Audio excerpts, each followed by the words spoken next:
Talk about wealth of knowledge. You bring it all together. Put the work in now to get yourself structured and organized and documented. We need to grow this top line. There is no one size fits all for this industry.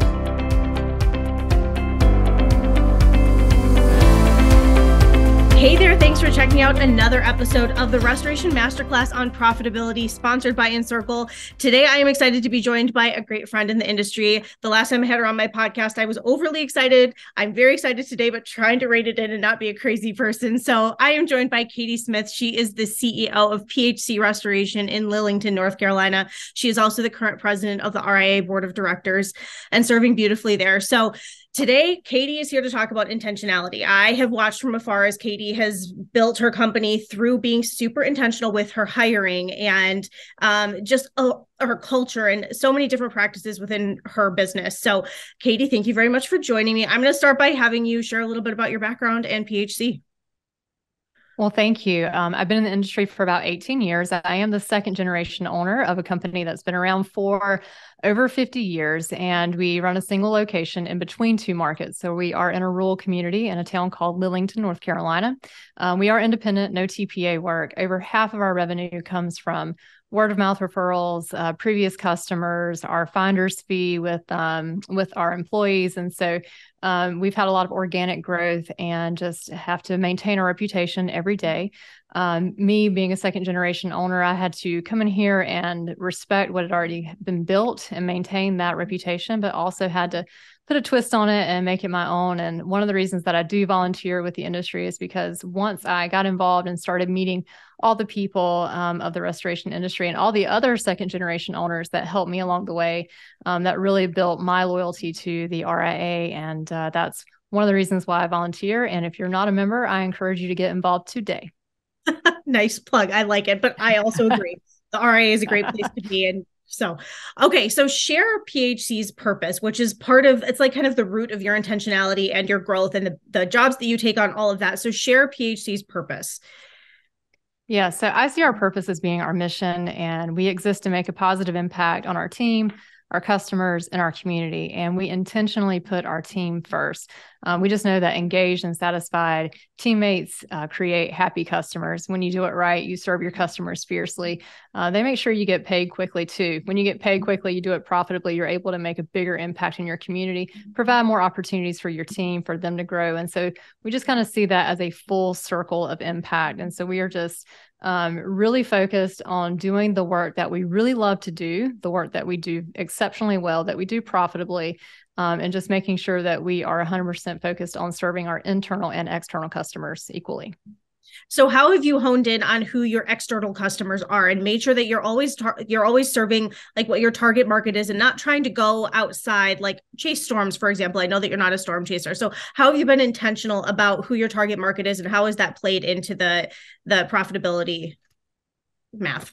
So we have to define our ideal customer and we need to know where they are.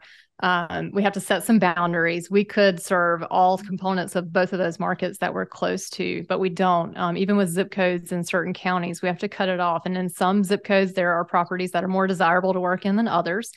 So we have to know what type of property do we want to be working in. We want to know who the decision maker is and what's important to them, because that's our audience and our message is catered to them and what they care about. If it's a claim, we want to know who the carrier is because we don't work with every carrier. And I don't think a restorer should work with just any carrier. So you have to know exactly who you want to work for.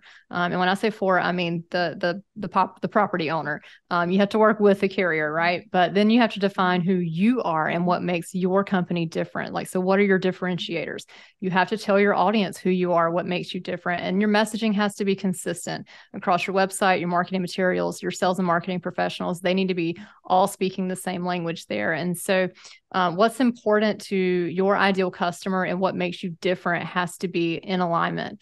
And then you have to think about the type of work that you want to do as well. And then identifying what you don't do. And so all these things that like we've just briefly talked about, that's all part of our onboarding process. And first day here on the job, you're learning all of this stuff about us and what we do, what we don't do. But there's an intense focus on training anyone that answers the phones here about what our specialty is. And so there's a very intense intake process that we do. We ask a lot of questions because we want to make sure, is this the right fit for us?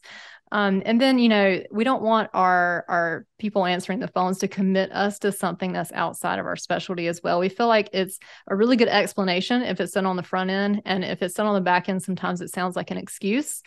So we want to tell them, like, here's what we're going to do, and here's the time frame that you can expect it to be done in. But if we already know, just based on the questions that we ask, that this is not going to be a fit, then we tell them on the phone, and then we're going to refer them out to people, not anybody that I have a financial agreement with, but just someone that I know will take really good care of this person that called us first. And so we have really good referral programs in place, just a list of people that we refer business back and forth to each other. And so that's what we do, is just really train the people who answer the phones on knowing what is a good fit for us and asking a lot of really good questions on the front end.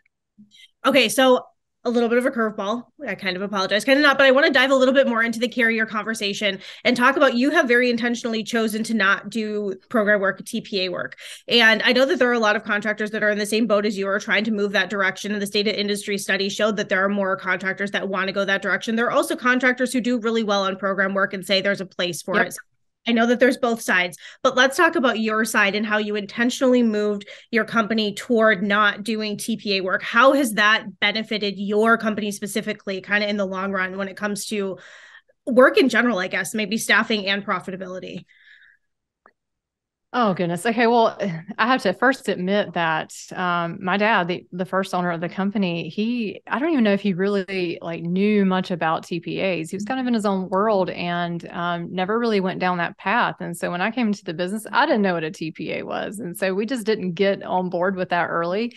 And I'm so grateful that we didn't. And that really turned out to be a blessing for us. And we were just really focused on doing excellent work for the customer and building that reputation, which really drives our word of mouth referrals. And so I just, a lot of people say, well, if you want to work with these carriers, you have to be on the program. No, you don't, because I can tell you from the amount of agents that we work in their homes and their parents' homes, or when the agency floods, they call us, or when it's somebody really important, they go outside of the program. And so I know a lot of people think that TPA stops you from marketing to certain carriers. Don't let it stop you. That's really one big nugget that if somebody could take that away today, I'd be pretty happy about.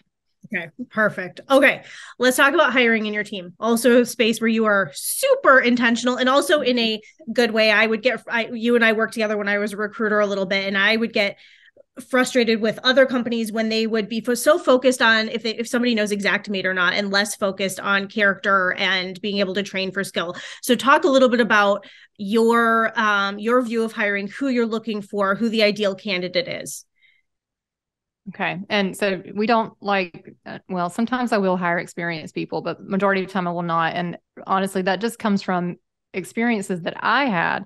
The most chaotic and unprofitable time in my career is when I was surrounded by people who were experienced, right? But they weren't the right fit for us. So I learned the hard and expensive way that somebody has to be a cultural and values and mission fit for us to be successful here. Because when I was surrounded by those people who weren't a great fit, they drove away great people who were a cultural fit. And then I drove away people because I was too busy putting out fires and dealing with all of these people who might have been experienced, but just didn't fit the values for us. And so after that, it was like a full court press for me to be identifying the values, the mission, communicating that, and building everything around that. And I actually scaled the company down to be able to focus on these basics and get it right before we grew it again. And so learn the hard way here. But, for every position, we identify the minimum basic requirements of the job that they would need. Obviously, if it's a skilled position, there's certain qualifications that they have to have. Plus, we identify the character traits of the all-stars who are already performing that job. Like, what is it about this person that makes them so successful here? What do we love about them? Then we just kind of write these things in a way where the listing clearly communicates who we are, what our values are, what type of person we're looking for. So it's written in a way where a candidate either looks at it and says, this is not the right fit for me, or they say, this is where I want to work. Many times I will say or interview people, and they may be lying to me. I don't think they are, but they're intentional about where they apply. And so there's that common denominator there. We're both being intentional about seeking the right fit for us. And so we weave those values into the listing, the interview process, and it's numerous interviews with different team members. We're all asking different types of questions related to the values. the onboarding process. You're starting off day one with me as the culture guide. You're learning the history of our company, the story of who we are, what makes us different, how we behave, all of those things. I'm clearly communicating to them. I hired you to do more than just repair damaged properties. I am trusting you with this culture. You're responsible for it. You have to protect it fiercely. And this culture goes into our customers' property, and it better be a positive experience for them too. So from that point on, the culture, the values, everything is communicated as part of our monthly meetings. I mean, I've got 2 new people starting tomorrow. I've got like a little welcome package here. And like even our values is an acronym tech. This is like their hard hat sticker or water bottle sticker. Like, so we've kind of tried to find ways where you weave those values into everything. And we've got a solid onboarding plan in place. We use Bamboo HR, which I think is phenomenal for creating custom training plans for each position. Because I just know turnover is disruptive, it's expensive. And then when you're down people because of turnover, you're going to burn out some of your best people. And so we just try to focus on getting that right team in place with the right training, giving them the skills that they need to succeed, because that's what drives our higher word of mouth referrals, those reviews, those Google reviews, getting more opportunities for people to grow, more revenue, more profit. So I just think it's just everything has to be intentional, from the decision to open up the position to hiring. All of it has to be based on values. Okay, so circling back to what you were talking about earlier about filtering through jobs and deciding what the right job is, what the right job is not.